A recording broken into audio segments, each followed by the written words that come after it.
Hello, Let'sRun.com fans. Hello, live viewers. Hello, our beloved members of the Let'sRun.com supporters club.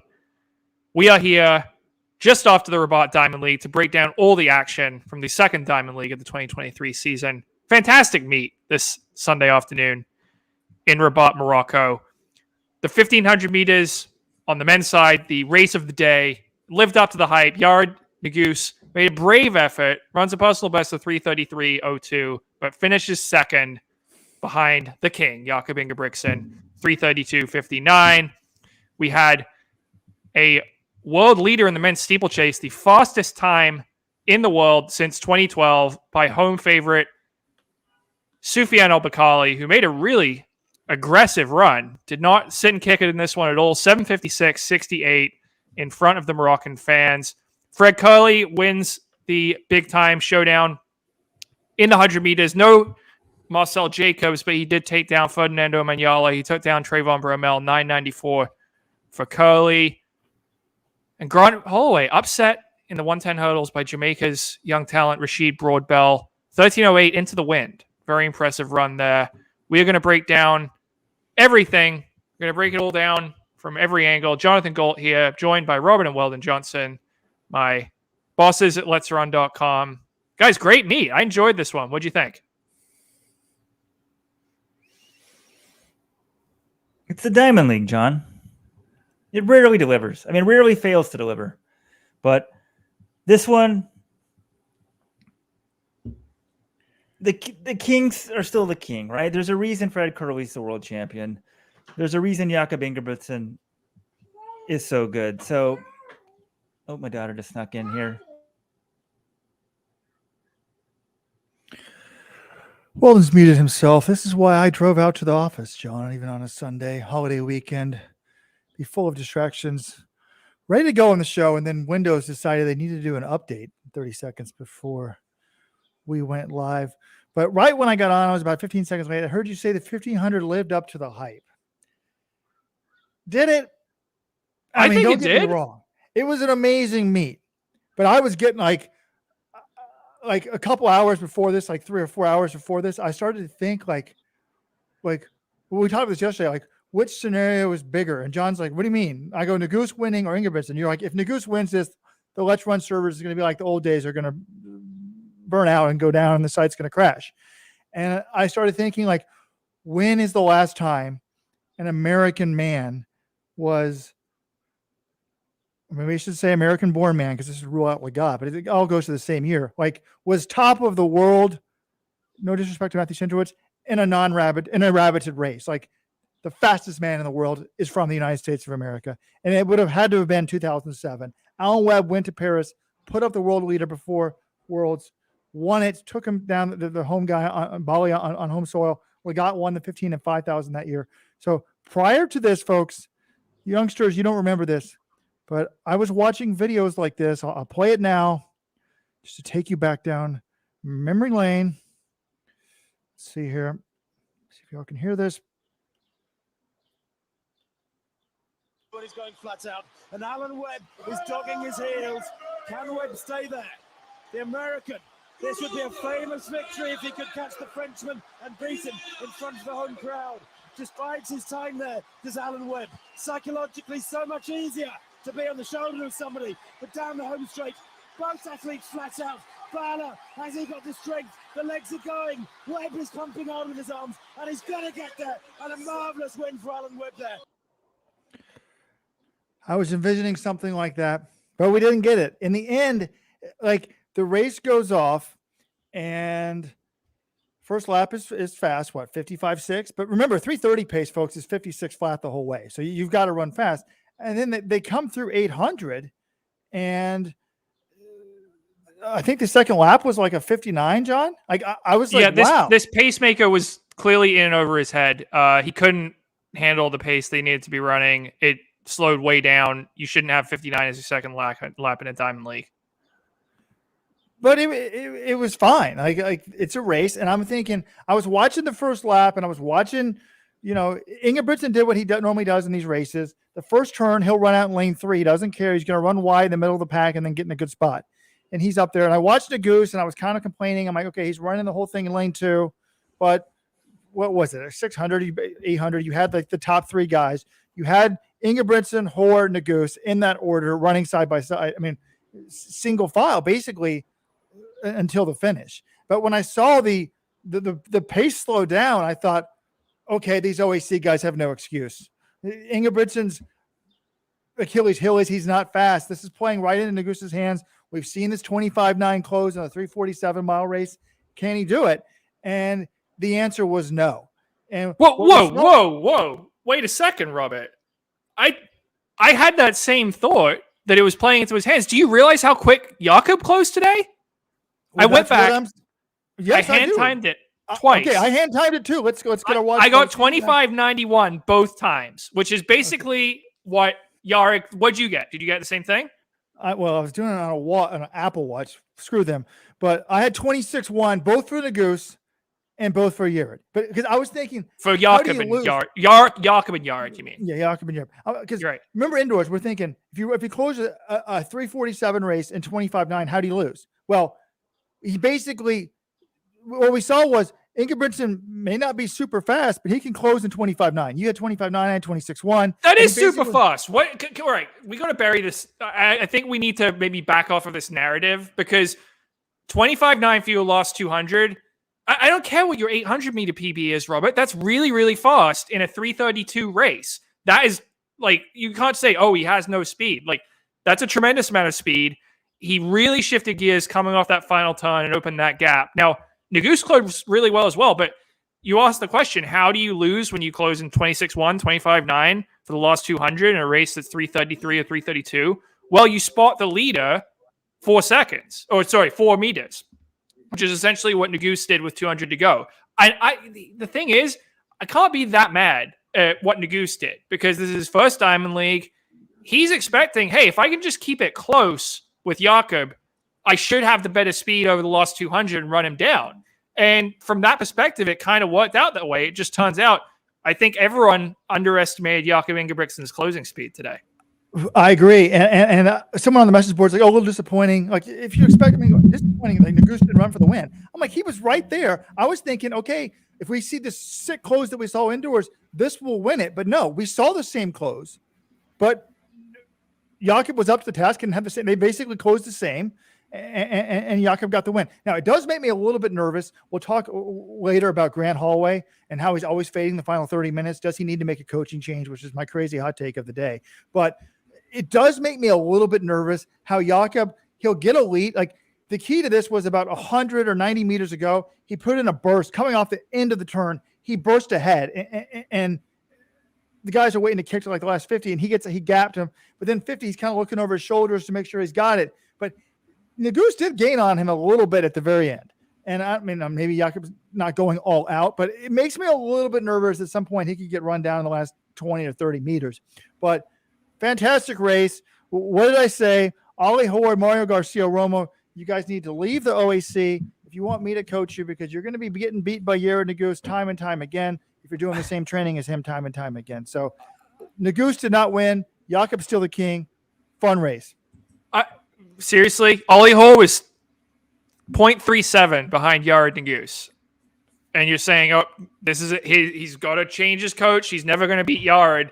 He was very close. He had a good run for Ollie Hoare. But yeah, Yared, I think you come away. This was a learning experience. It was a personal best, by the way, 333.02 for second. How many Americans in a men's 1500 show up in a Diamond League race and get second in their Diamond League debut? It doesn't happen very often. This was a very good run for Nuguse. And I think the lesson here is if you're going to beat Jakob, whether it's in Oslo 2 weeks from now or at the World Championships in August, you don't have margin for error. You got to be right on him with 200 to go. And then, hey, maybe if you have a little bit better close, you can pull ahead in the last 100 meters at some point. But you can't spot him that much ground, even in a faster race like this, because Jakob showed he's got serious wheels. But we need to remember one thing. Who was the biggest winner from this race today? Besides Jakob, obviously. The OAC? No, the biggest winner was Jake Whiteman, because John Jakob's got good clothes for guys who don't have great speed. Jake Whiteman's got what, 143 speed. Timothy Chariot the same. Like it just makes the event very fascinating. You're saying who can close faster? John Kellogg's been telling me, someone looked this up. It's true. I don't have the time to do it while we're doing live, but he's like, oh, right when that race ended, he's like, oh, that kind of reminds me of the 1984 Olympic final. John claims the Sebco won it in 3:32, and he claims the last 200 was 25 flat. So one Brit in the past has closed that fast. Whiteman's got good close. Whiteman's got better speed than Nuguse. There's no doubt about that, right? Oh, I agree with that. But the thing that is interesting to me is I think going into the Worlds, and we're still a ways away, but going into Worlds, pretty much everyone's going to want to just pull the Whiteman strategy, right? Like how you beat Jakob is you get into good position with about 200 to go, and then you attack sometime in the last 200. And if everyone's just going to let Jakob lead, there's going to be a lot of fighting and a lot of energy going back and forth, people trying to get that prime real estate spot behind him, and being able to get in position to kick and then kicking the last 200. I mean, that's really tough. Whiteman was able to do it last year, but it takes a special run. But only one person can be in that spot at the Worlds. There's a lot of good 1500 runners out there right now. I mean, Timothy Chariot ran a second faster than this in LA yesterday. So I think he's a smaller winner from this one as well.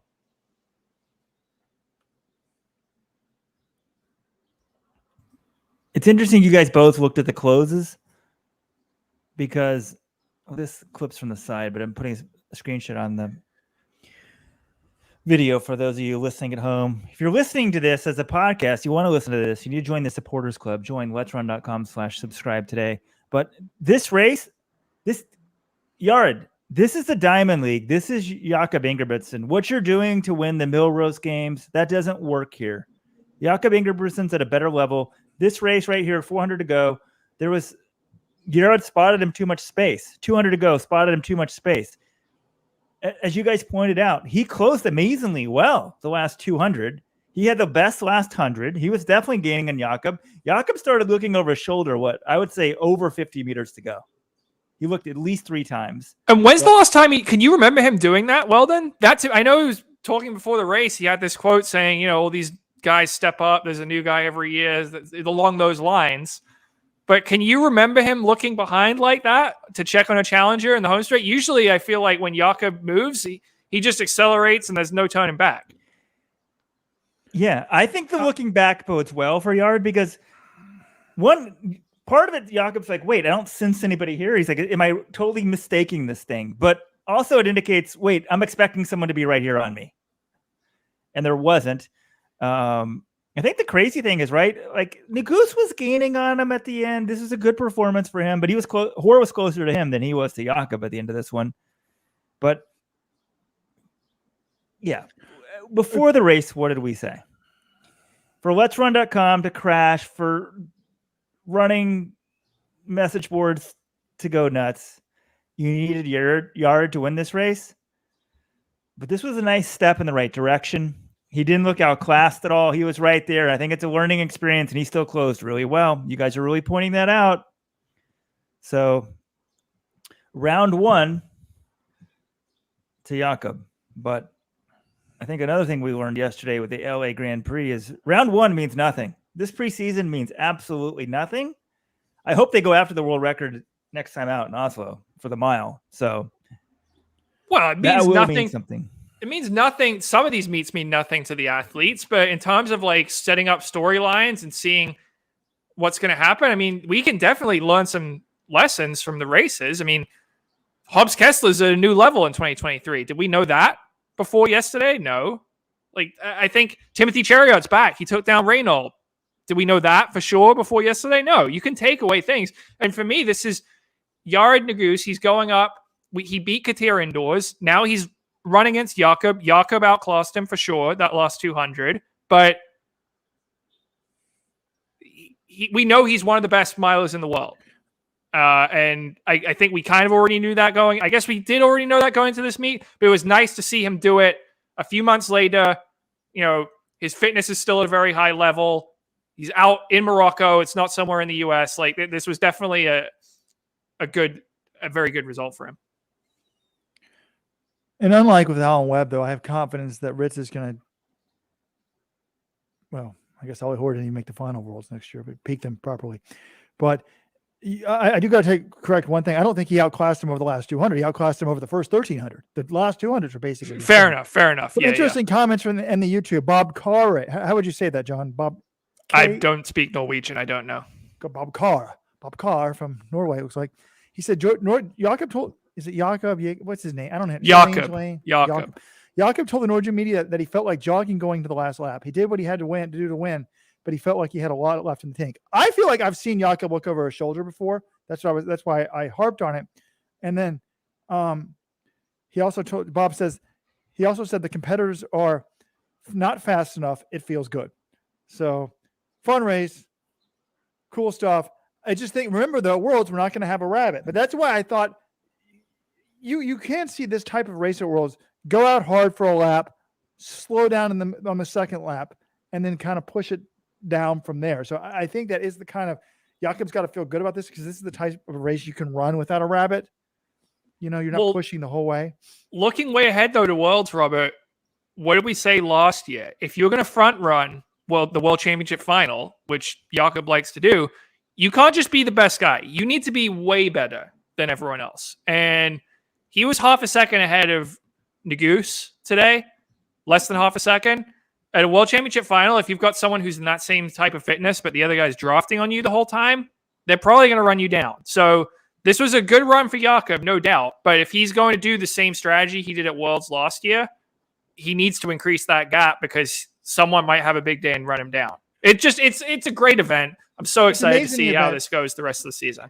And that's why, I used to get so nervous with Rudisha. I'm like, how could he even front run an 800? It's a little bit easier to front run an 800. But that's what makes this event so special because it's the opposite. It's the inverse of why we think Jakob's unbeatable in 5,000. Like, how can anyone run away from them? He's going to let them rabbit him the race, and then he's going to kick away from them and win the 5,000 title. But in the 1,500, no matter what he does, unless he's beaten guys by more, what did we say, more than 2 seconds, I'm going to have doubt when that 1,500 final goes off that he's going to be able to front run it. So, if you've got the Sebco speed, it's a different story. Well, that's the beauty of the 1,500. I mean, El Garouche used to lose this thing all the time. That's why it's so hard to be the best guy in the 1,500. There's some more quotes here, flash quotes from Jakob. I'm happy about my performance. I felt good. I could have run faster, but it was a bit difficult in the last turn because of the wind. I won the race as I was feeling good, and thanks to the training I have had. I hope the other athletes had a good race. I'm trying to get ready for the upcoming competitions. I was surprised at the atmosphere and the support of the crowd. I love this. I think sometimes some of his stuff is lost with the translation, but I think he's taking subtle digs at the competition, and I love it. It's good for the sport. He's just trying to say, hey, you guys aren't as good as me. Stay in your lane. And I think this was good all the way around, but the difference will be, as you guys said, no rabbit at Worlds. But I noticed one little thing in the back of this race today, guys. Did you guys see it? I don't know what you're referring to. Philip Ingebrigtsen. When's the last time he was in one of these big races, John? I feel like he shows up. I mean, he gets lanes in Diamond Leagues, but he hasn't been in his top form for a couple of years. I mean, are you suggesting Philip would try to rabbit him in the final? Like, Morocco would just send one of their spares as a sacrifice in the final and set the pace for El Garouche? Because the thing is, to do that, you have to make the final. And making the final in 1,500 is really hard. So if Philip can get there, would he then torpedo his race for his younger brother? I don't know. But I think making the final is going to be the biggest challenge in that equation. Right. A guy who has the same, some of the same genes as the favorite and who was a world championship bronze medalist in 2017. But for whatever reason, I had that thought. I see a comment here in disrespectful comment here in the comments from Thomas Lester. How dare him? He said, Timothy Chariot, I thought he was washed up. Well, then we'll get to the LA Grand Prix. But yes, Timothy's still washed. He's the world leader right now. But he's still washed. What? That's John. You got to stick with your hot takes. You got to go down in flames. I see that Jordan Donnelly Vaughn has just signed in. Congratulations, Jordan. I understand your subpar soccer team has avoided relegation. Is that Everton, John? Everton is safe once again. He wants to know what he's missed. I've offered to coach both Ollie and Mario Garcia Romo because they're. Are never you gonna beat offering to as coach a Grant Holloway as well? Can we get this on the record? Well, when we get to that, I am serious about that. But anyways, do we want to compare this race to the 1500 yesterday, or should we just keep talking about Rabat? Screw it. Our audience is distance running. I think people do want to hear the Rabat thing. For the Supporters Club members, and that's really who this is designed for, let's just go there straight right now. The LA Grand Prix yesterday in America. Your winner, Timothy Chariot, with the surprise win in my book over Reynald Chariot. And your third placer, I need the results here. I'm trying to pull up the exact times here. In 3:32, PB, 20-year-old. He turned 20 in March. He just turned 20. Yeah. It's pretty damn good, John. 20-year-old Hobbs Kessler, ahead of Cooper Tier. Now, I had been saying I don't think Timothy Chariot will be a contender for the gold at Worlds. People are saying, hey, well, then egg on your face. I don't know. We can still wait a bit. I want him contending for the medals. He used to be just the most dominant 1,500-meter runner on the planet. He was sort of at the Jakob level now. I still, just because you have the world leader, I still don't think he's there. He's barely beating a 20-year-old American. How good can you be? You know, that's sort of a joke, but it was good to see him beat the wind. We don't want the same consistent outcome every single time. And that's why the 1,500 is good, because there's tactics, that sort of stuff. But Timothy beating Reynolds, good for the sport. Hobbs beating Cooper, good for the sport. Mixing these guys up, good for the sport. So I thought it was by far the most meaningful performance in the LA Grand Prix in the distances. Yeah, it was a breakthrough, because here's the thing. On the world level, you need to be able to run fast. And 3:32, that starts getting you in the conversation. To medal, you got to be sub 3:30 shape, really. But 3:32, now you're thinking, okay, that's a guy who could maybe make a world championship final. The thing is, at the US level, the USA final doesn't necessarily mean that's going to be a really fast race. I mean, look at last year, how tactical it was. So it's going to be tough. And you got between Kessler, Nuguse, and Tier, I do think you've got three guys that have separated themselves at the US level right now. You had some of the other top milers in the country in that race in LA, Sam Prakel, Johnny Gregoric. They were a little bit further back. 3:35 for Prakel, 3:36 for Gregoric. And then we haven't mentioned this. Matthew Centrowitz, 8th place, 3:36.64, his fastest time since the Tokyo Olympics. He's tried to downplay his chances this year. He's like, yeah, I'm really focused on Paris, making my 4th Olympic team. But what have we said every year with Centro? Once he shows that one race where he's kind of back, then it's tough to bet against him. He has a very good track record of making teams. So I was very excited to see that. If he can put together 6 more weeks of healthy training, maybe he's the guy who breaks it up. But at the moment, I feel like Tia, Kessler, and Nuguse, those guys are kind of on a different level than the rest of the American milers. Can you imagine if Hawker gets in shape and Centro's ready to go, how exciting the trials will be?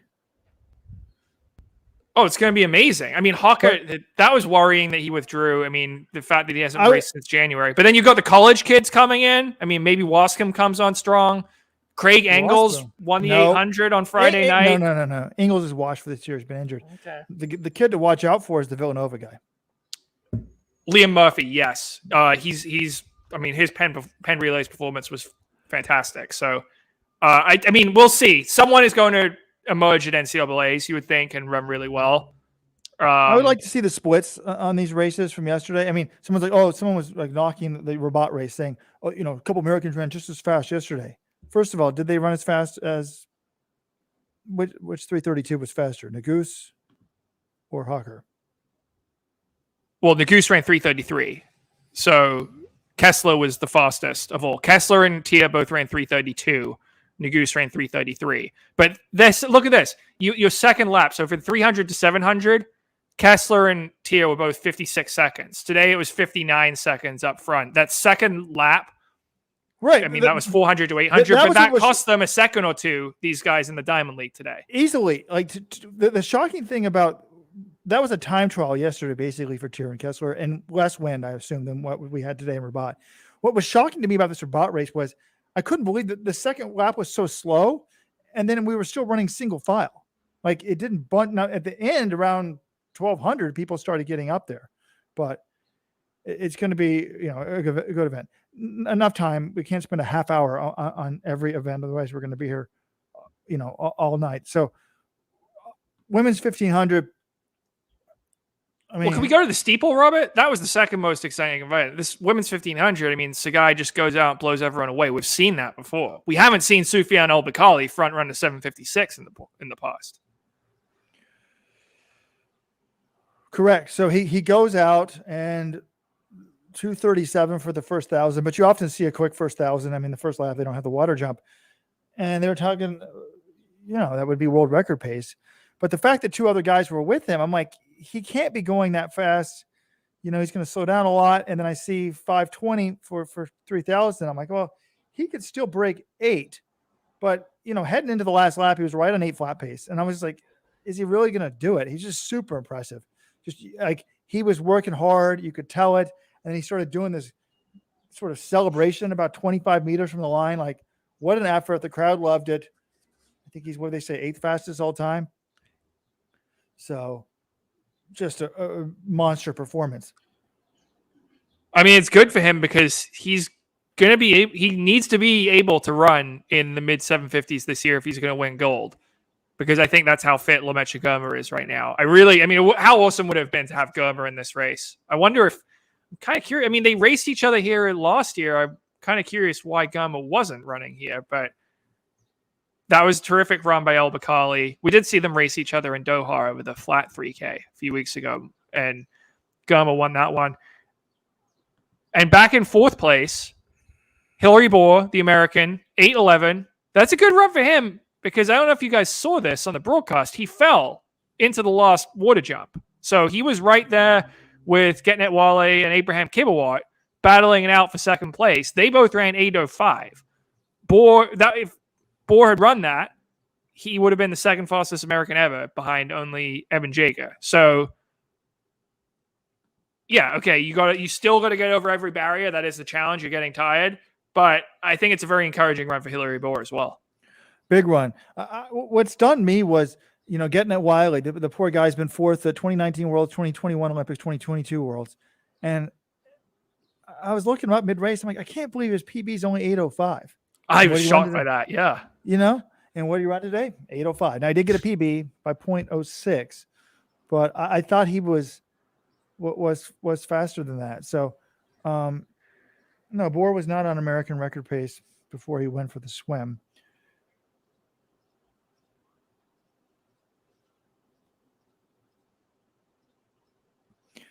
But anyways, can we turn to the women's 1500? I mean, good off the guy. Maybe I was misunderstanding. Were they putting the pacing lights at the world record in all these races? Like, I thought they were putting it. Anyways, she goes out in 61. I thought they said they were going for meet record pace, which is 358. I'm like, why are you going out in 61 if you're going for the meet record? And then she goes 203. And then, I mean, she ends up running 354 something. And like just missed her PB. Super impressive run. And but when she's done, I often think about her races. I'm like, what a tough way to run 354. Like, she basically goes 61, 62, 62, 48. Like, she's slowing down. Like, she's just grinding that puppy out. Like, the slowest part of the race was the last 300.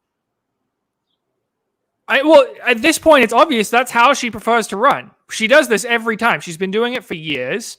It is not the most efficient way to run, but she likes going out in 60 or 61, sometimes even faster than that, and then just trying to hold on and grind people to the ground. If you're going after a world record, actually, I'm trying to remember what did Dibaba I think Dibaba went out pretty fast when she ran her world record, but I don't know. I mean, if that's how she likes to run, I'm not going to get angry about it. She's getting good results from it, but if she wants to run the fastest time possible, it's probably not the way to do it. But she's just so much better than everyone else apart from Kipyegon. It doesn't matter. It just seems like it would be so much easier to do it the other way than close in 45. Now, I think there was one race. I'm like, we know she's going to lose if she tries to do this to Kipyegon because Kipyegon wants to sit on her and not kick her. Why doesn't she try to sit on Kipyegon? And didn't happen last year, John. She finally did try to sit on Kipyegon, and it didn't matter. She just got blown away. I think it was the Diamond League final last year because that one Kipyegon crushed everyone. The last 200, and I believe, Sagai was only 6th in the Diamond League final last year. Really? Yeah. So the problem is Kipyegon's just stronger than her and has better clothes, so there's not really any way of her beating her. We got to give a shout out to Berke Hailam of Ethiopia. She was the world junior champ last year. She tried to run with Sagai, and now she let up right at the line, ended up getting 3rd instead of 2nd. But big PB 357.66. Frewunu Hailu edged her. She was 4th at Worlds, John, and the Olympics, I think. Yeah, Hailam is 17 years old. I feel like every meet we just get another Ethiopian running 357, like on the women's side. The depth is absolutely insane. And I'm like, yesterday, Teji just dominates everyone in LA and wins that 1500. I'm like, oh, she'll, she was only she didn't run the 1500 at Worlds last year. She was 4th in the 800, but I'm like, she'll definitely be on Ethiopia's team this year, right? And now I look at it, I'm like, well, they still only get 3 because Kenya had the world and the Diamond League champion last year. And she's not going to beat Sagai, most likely. Then you've got Frewenu Hailu, Berke Hailam. I mean, it's just Lemlem Hailu, if she chooses to run the 1500 as well, it's just going to be really hard to make that team. I think, Teji's probably still on there, but it's just going to be a war to get on that Ethiopian 1500 team on the women's side because they have so many women capable of running well under 4 minutes.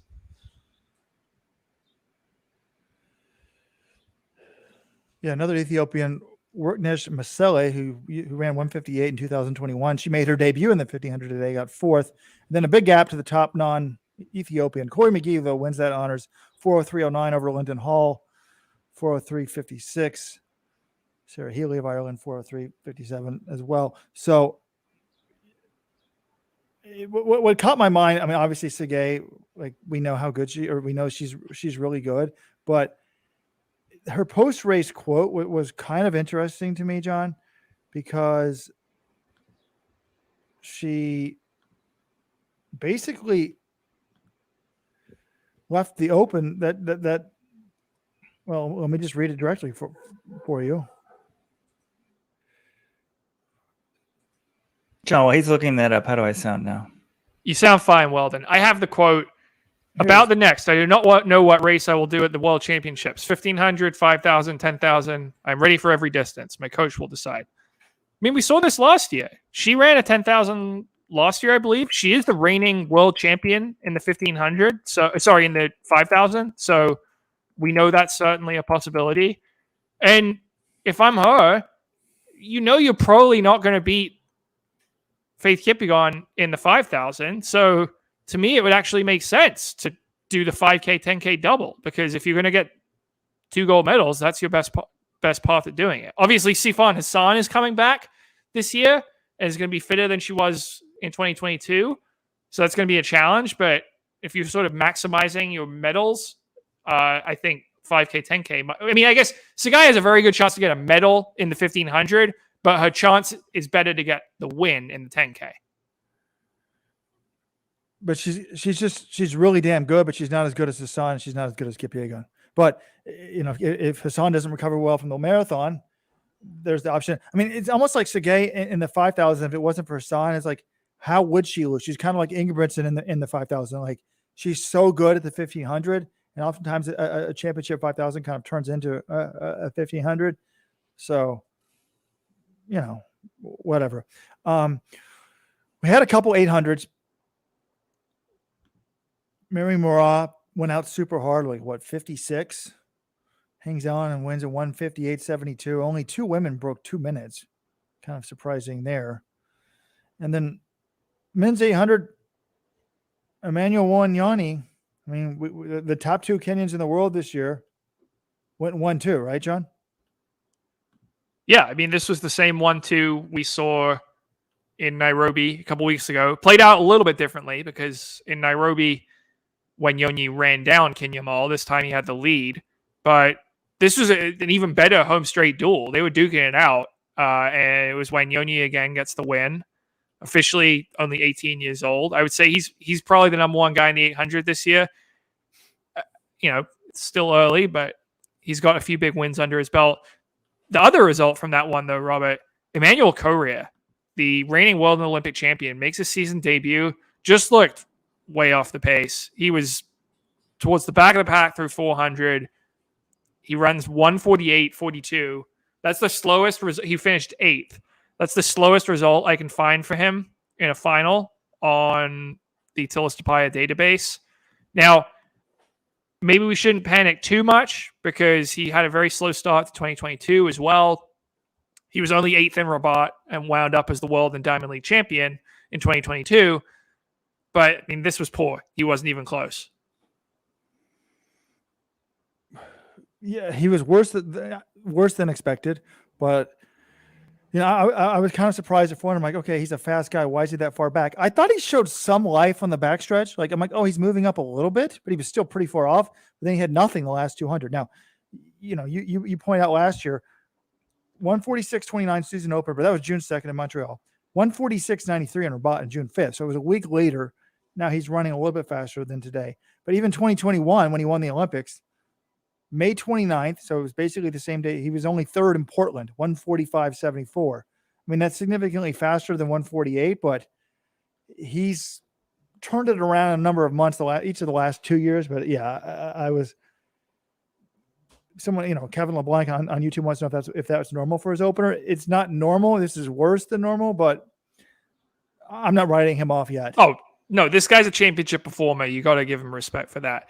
The one other thing I would say, the women's 800, Seijo de Klerker, she was up there for a while. It seemed like she kind of fell asleep the third 200 because she ended up getting passed by a few people. Now, she rallied pretty well that last 200, but you would think, I don't know if it was just the first lap was really fast for her and felt like she needed to back off a little.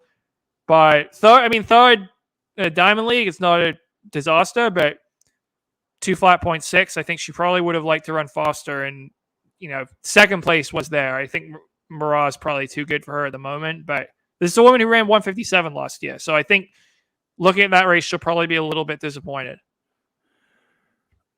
No, I thought this race was playing into her hands. Marat goes out in 56.7, and I'm like, okay, Klerker's like a second back. I'm like, oh, if she runs a good race here, she could win. And Marat is, the only woman in history I've ever seen go from first to last to first in the same 800s, which she did last year, I think, maybe the year before. So she's tough, with 100 to go, like Gould and then we're getting kind of close. And I'm like, no, they're all going to tie up and Marat's still going to win. And that's what happened. So,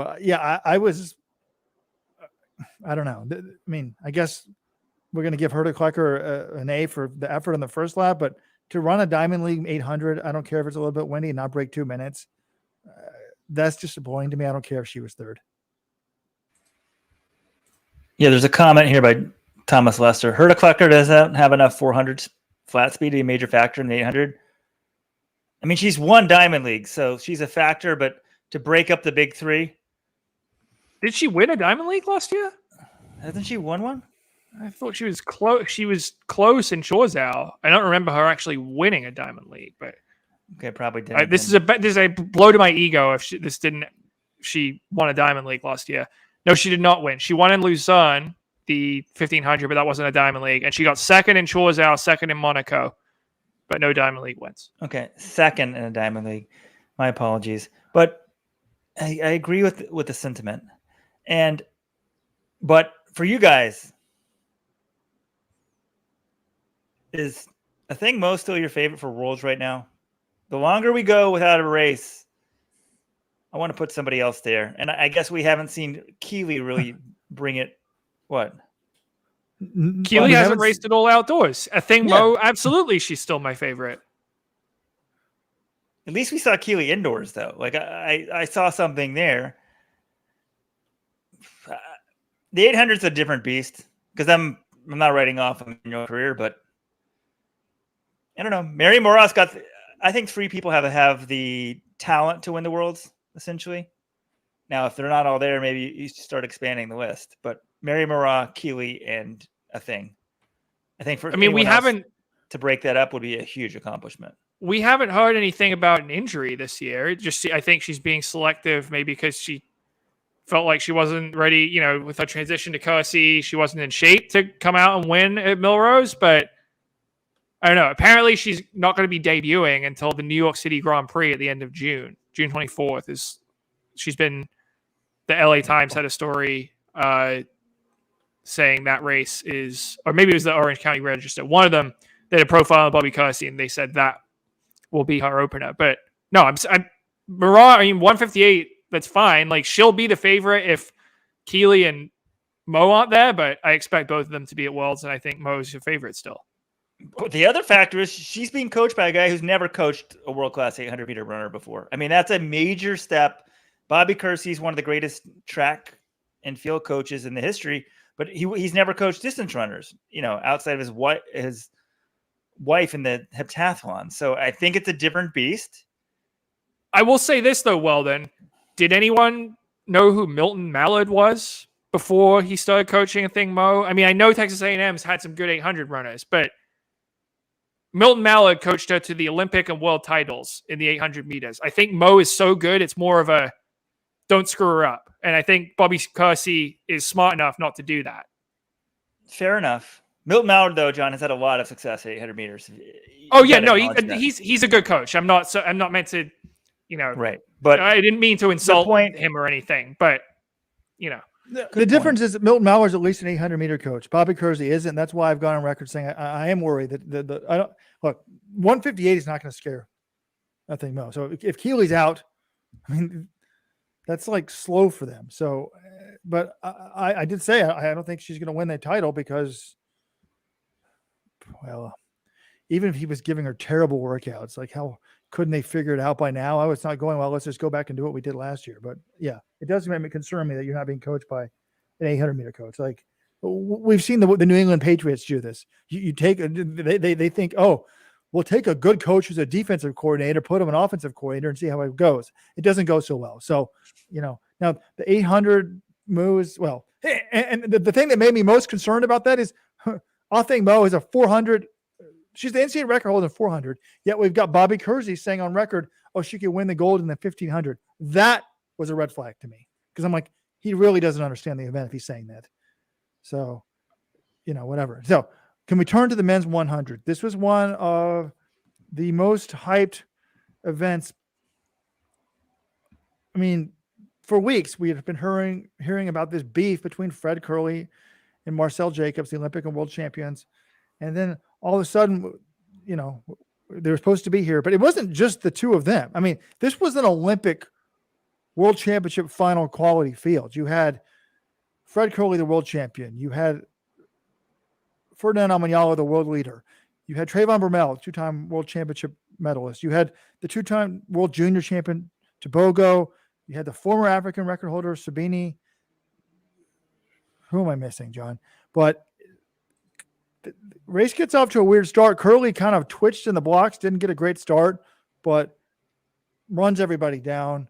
Omanyala was right next to him. Sabini, Omanyala, I don't know. I kind of, everyone else, I think you guys expected Kerley to win. I thought Omanyala's run the fastest this year. I think he should be the favorite. I don't know if he tightens up in these types of races or not. He was third. Kerley wins at 994. Simbini second, 999. Omanyala third, 1005. Running into with a plus 0.1 wind.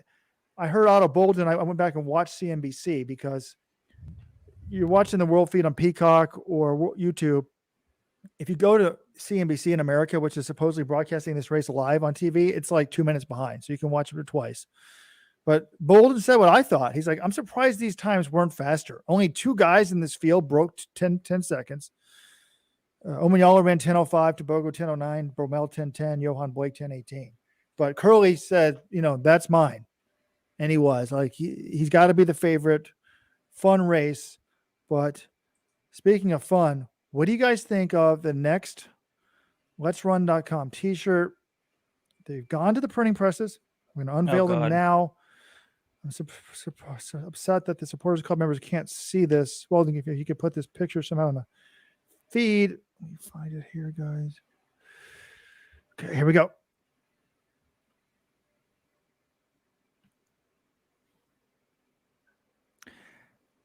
I didn't actually make this shirt, but can you read this for our listeners? Someone on Let's Run made this shirt and says, "Rojo, this should be your shirt." And it's a black shirt with white quote on it, and then there's a picture of someone. It says, "Quote: You lose 0% of the races you don't start." L.M. Jacobs. And it's a picture of Marcel Jacobs. I thought it was funny. I think it's exciting that people are into this. I don't understand why we mock Jacobs for skipping races. To me, he's the opposite of someone who's afraid to race. Like, he went to World Indoors as the Olympic champion. John, and there, I think it was clear to us, he expected to lose to Christian Coleman in that at 60 meters. He ended up winning the race, but he wasn't afraid of competition. He wanted to test himself against the best. No, now, here's the lesson, Robert, is people are not, I mean, people do get on Sydney and the thing for not racing, but not nearly as much vitriol as they have for Jacobs. I feel like maybe the lesson here is, if you don't want to get trashed on social media, and make Jacobs doesn't care, but you will get less flack if you just don't sign up for races in the first place than if you sign up and then pull out with injury. Now, we've had so many, and here's the problem. The other problem is, like, there are so many varying degrees of injury, because we've seen so many athletes the last couple of weeks just pull out of races at the last second. And can we talk, like, that 100 in LA yesterday was an absolute joke. We had the top 3 women in the field, all, at least Talu and Richardson, both claim they came down with cramps. And then Hobbs hasn't come up with an explanation for why I haven't heard an explanation for why she was a DNS in the final as well. But I don't know. You get less flack apparently for signing up and withdrawing than you do for just not signing up for a race in the first place. Well, I think the difference is, when I think Mo and Sydney McLaughlin pull their normal stunts or don't race, people don't assign them a motive of being afraid to lose, because people assume they're going to win the race. And then people maybe actually legitimately believe that they're hurt. I think it was Ryan Benjamin. I saw someone on Twitter, Norman.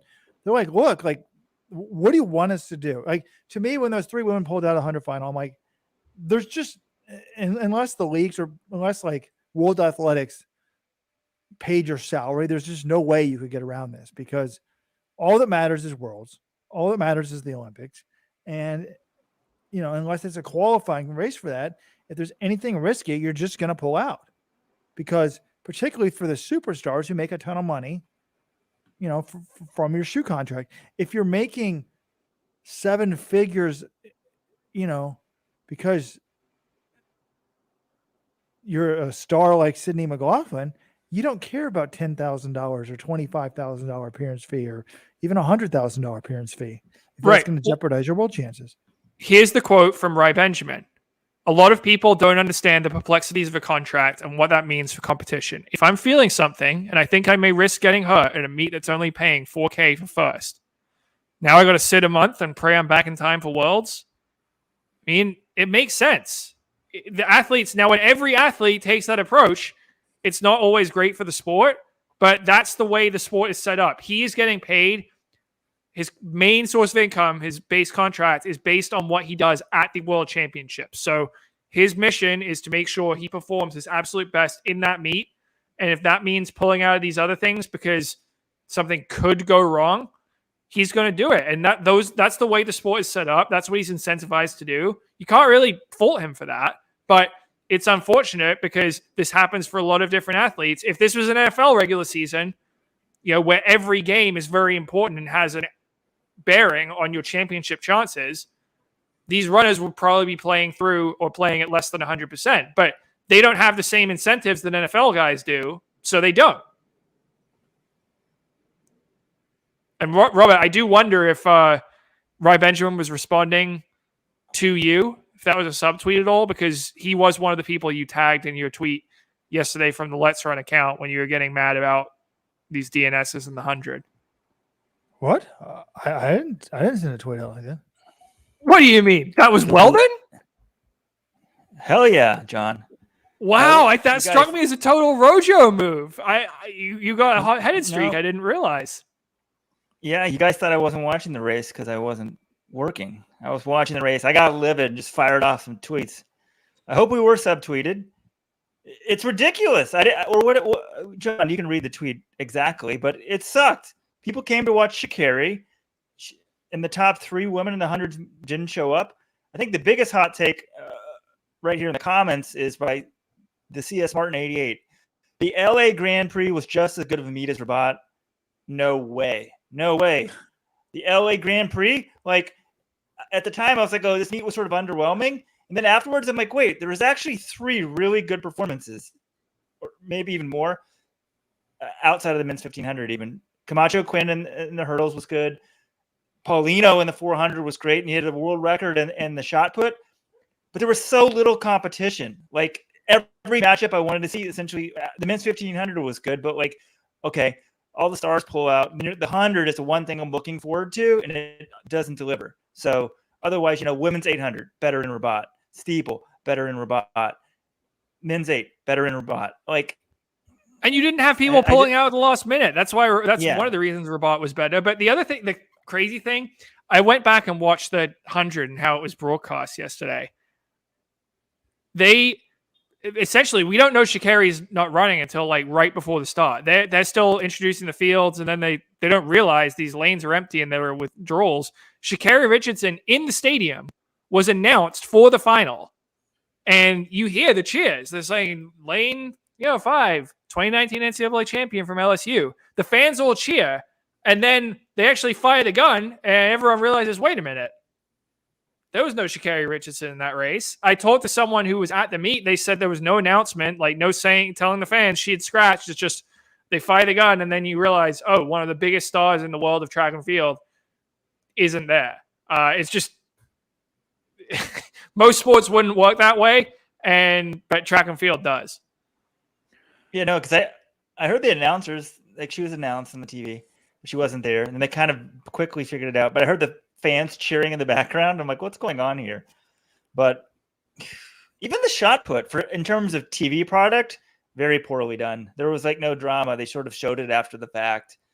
And I don't know, Ryan Krause was just, we almost lost to Joe Kovacs last year. Maybe that's why he changed his form. This guy already had the world record, and he like changes his form this year. But now, come on, he's so much better than everyone else. They need to have him like throw over a pit of fire or something, like to make it interesting.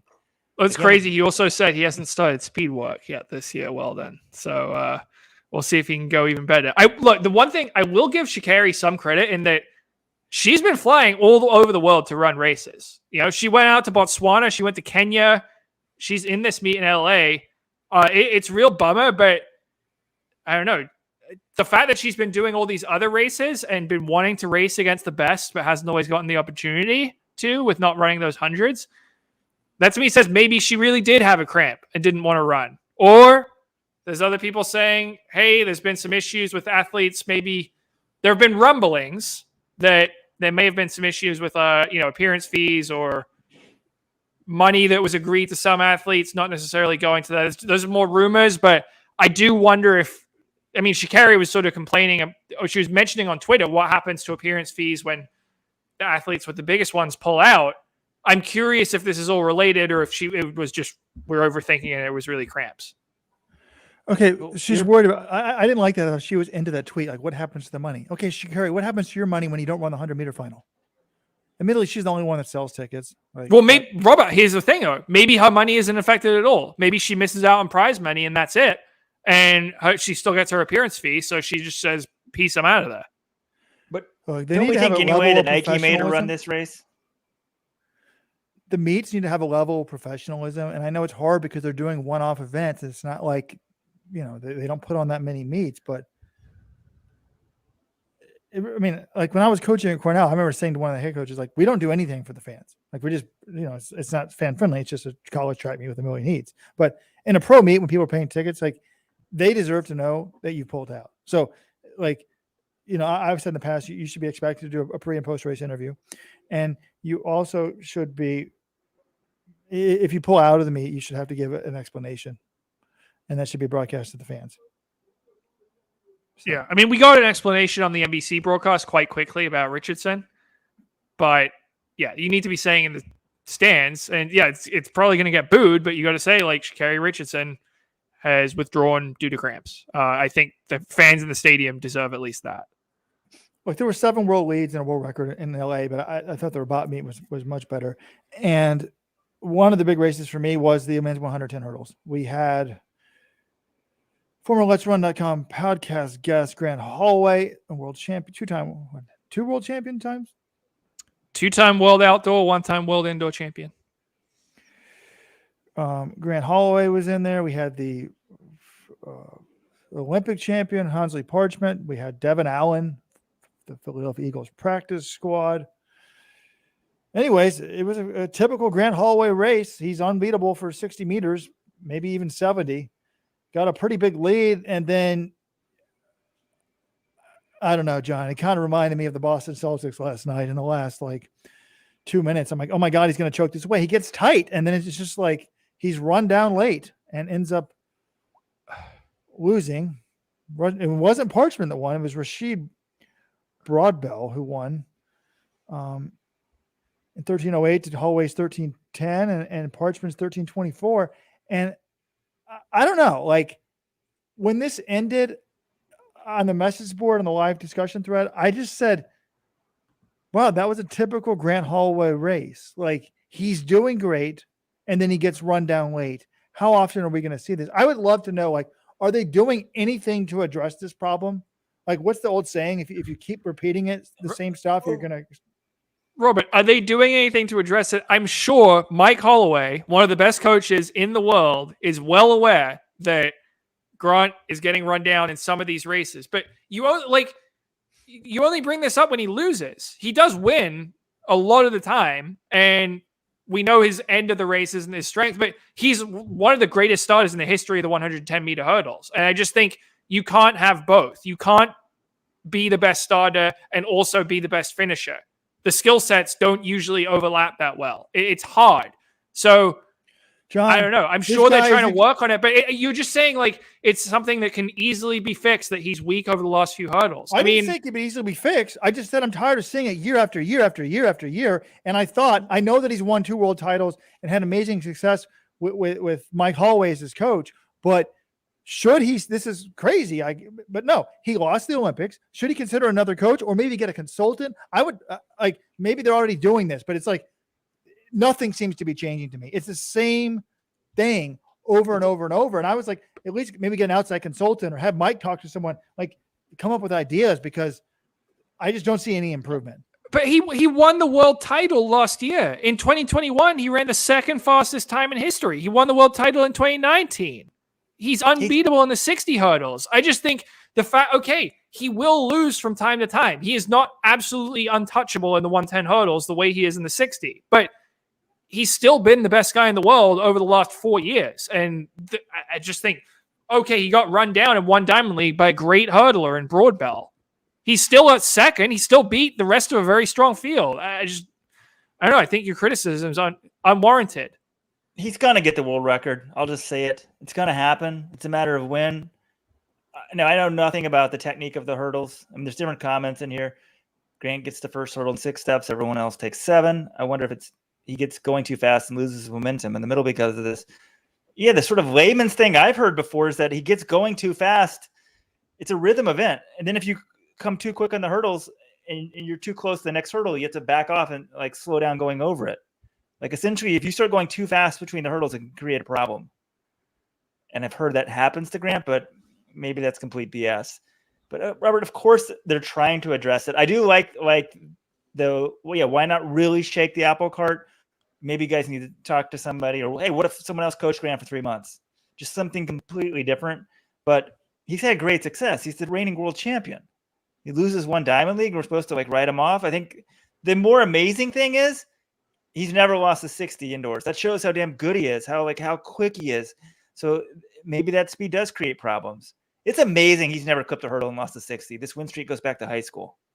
I know that's an event where you have zero margin for error. It's over before it starts, basically. And it's 7-second race, but no, it's remarkable. And Yeah, he was great through 6 hurdles. He had a huge lead through 5, and then the last 4, Broadbell starts calling back. But also, you got to give credit. Rashid Broadbell, he ran 12.99 last year at just after turning 22 years old. So he's pretty young.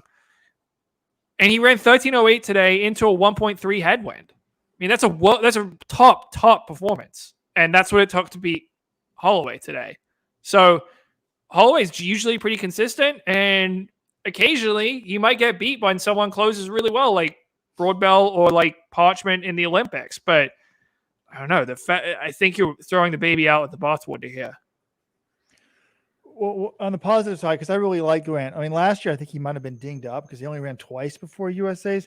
He is ahead of where he was in 2021. Now I know he didn't win the Olympics in 2021, but he almost broke the world record at USA's. He ran 12.81 in the prelims. Remember that?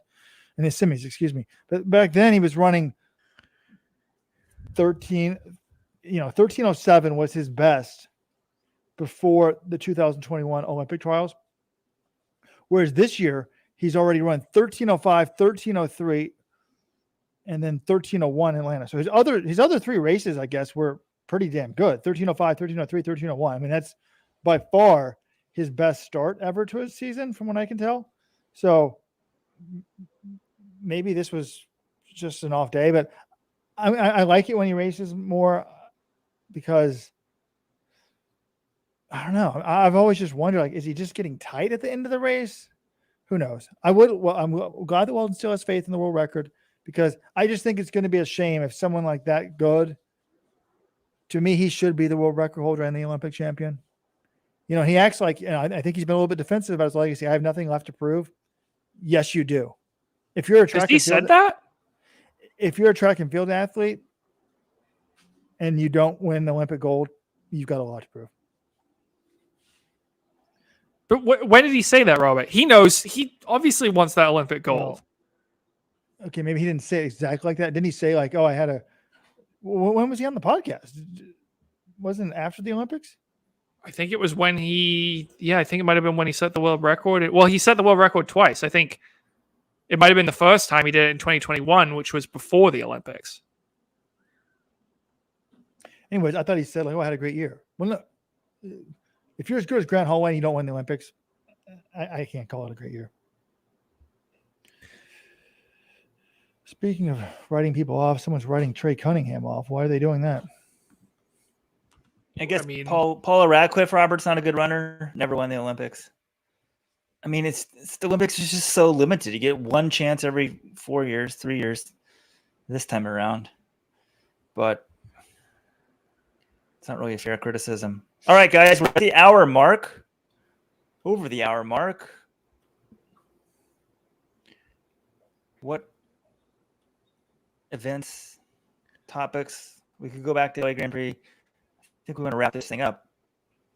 But any final things you guys want to discuss? I don't have a ton left to say. I think most of the other events, either in LA or in Rabat, mostly went to form. They didn't have any huge storylines. So, well, actually, Robert, is there anything you're itching to talk about?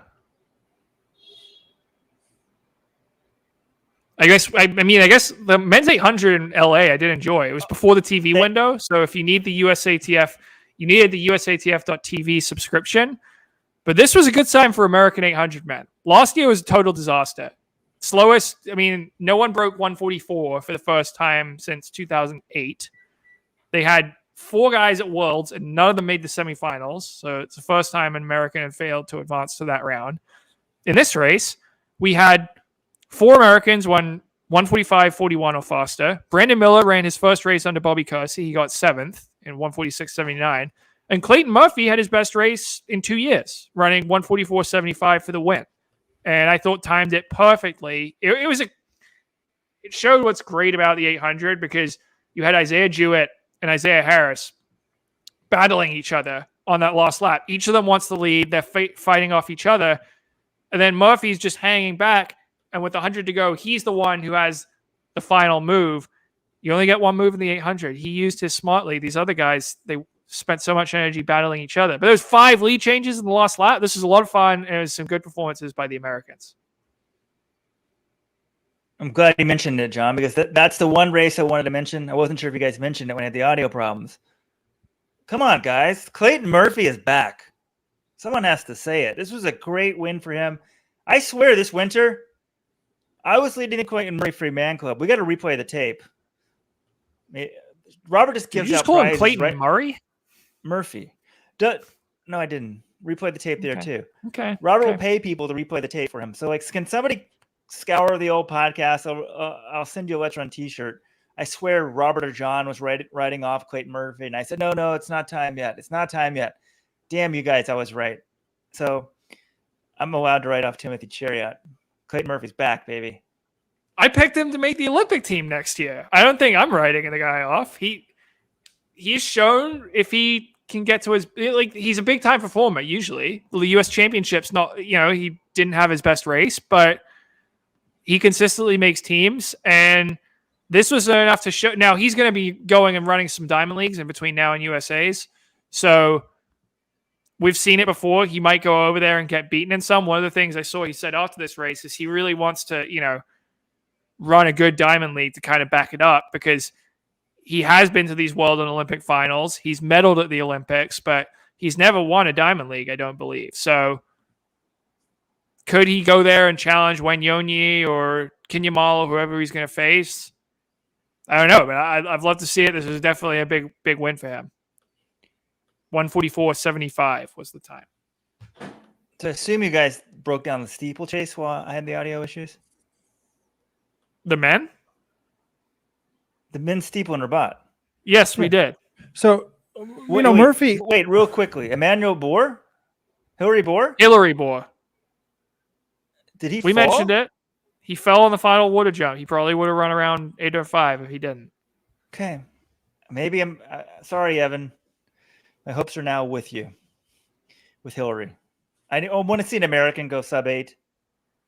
Take it anyway and get it. So super shoes. We moved. The game has moved on.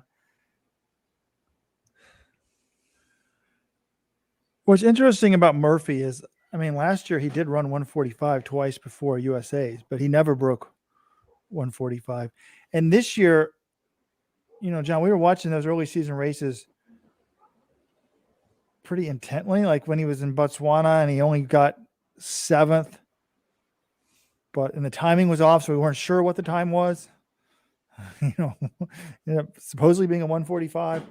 Then Doha, he only ran 147.96, but he was 4th. But both those races to me, like he did the same thing. He was in the back and he moved wide. In the first race, he didn't move up. In the second race, he was kind of in the middle and moved up a little bit. But I was like, okay, he's clearly I think he thinks that he's close. Like he was showing a little bit of life. And it doesn't take long to really sort of get some momentum and take off. Yeah, you could tell he had something in the last 100 in both of those races. He was still had some juice, and we got to see it. He's a little further along in LA, ran a very smart, savvy race, and that last 100 was even better, and it got him the win. We will not be talking about Lexus 5K on the record. We can do that on the regular show.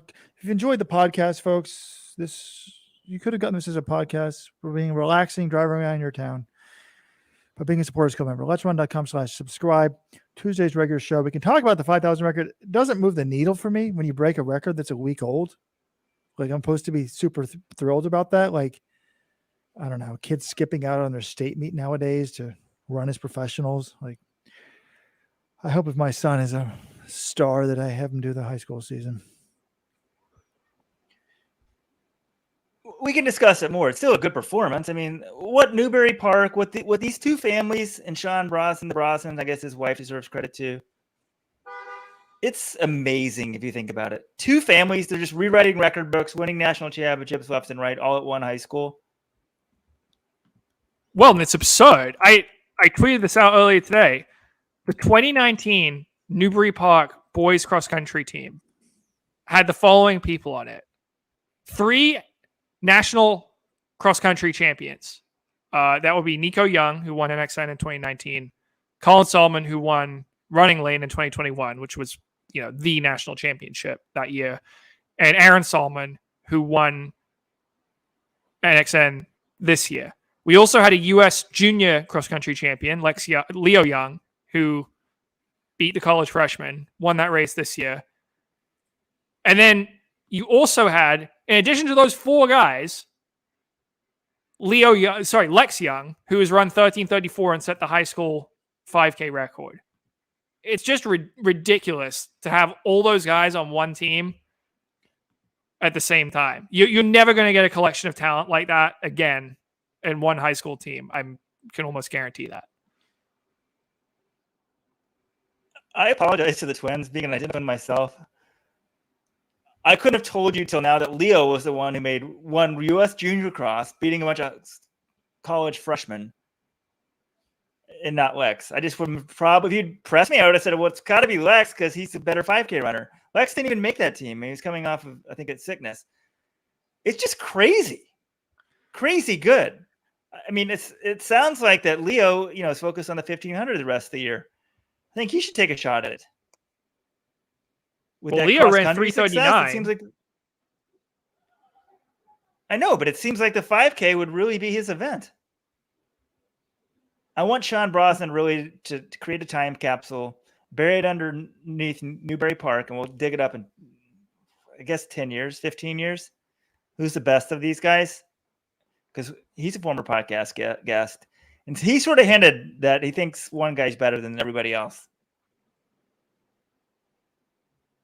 But, guys, we can break all of this down. Tuesday for the regular podcast. Maybe we'll do it Wednesday. Who knows? Monday's a holiday. We're not sure. But if you want a second podcast every week, not have to tune in live during YouTube, join the Supporters Club. Let'sRun.com/subscribe. Rojo's got a final word here.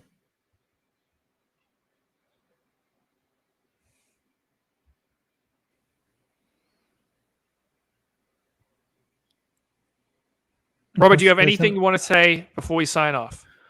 No, I didn't. I have talked to Brosnan about it. It's clear to me he thinks that certain kids are faster and have better foot speed, but I don't know if he knows who he thinks is the best. We should have him make a prediction, but he wouldn't trust us. Make a prediction. We put it in a safe that doesn't open for 15 years. But how would he know that we wouldn't break it open secretly and then replace it with another safe? Wait, can't you do stuff like this on the blockchain?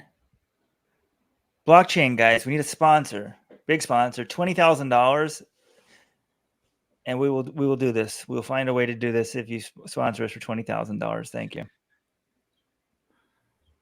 Okay, everyone, really enjoyed it. This was a fun show. I love recapping these Diamond Leagues. That 1500 was terrific. I think it puts it in a really nice spot. We've got Oslo coming up. We know that's going to be fast.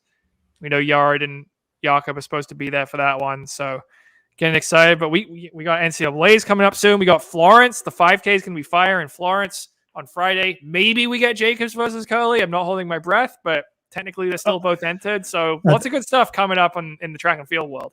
Prediction right now, I think Fred Curly will. I think Marcel Jacobs will race in Florence. I'm more confident in him racing than Curly. What about you guys? You're more confident that Jacobs runs Florence than Curly. No, Curly doesn't back out of these races. I don't think it will happen. And if it does, I think Curly will win. There's something about being the 100-meter world champion. I mean, Curly's got it. He didn't used to be this demonstrative, have the ego, but he's totally got the swagger, man. He'll show up in Florence, no questions asked. Still, I said Jacobs would be there. I think the money will be really good, so I think he'll be there. And I hope Jonathan's here on Tuesday. John, good luck tomorrow night. The Celtics, right? I know the Brighton season is over. We've wrapped up 6th place, our greatest finish in the 122-year history of the club. Going to the Europa League next year. And yes, like I told you guys on the Friday 15, the Celtics are going to win Monday night, so season 7, and then it'll be off to Denver for the NBA Finals. So let's go, baby. Oh, you're talking about the Celtics game? I was talking about that girl you matched with on Hinge.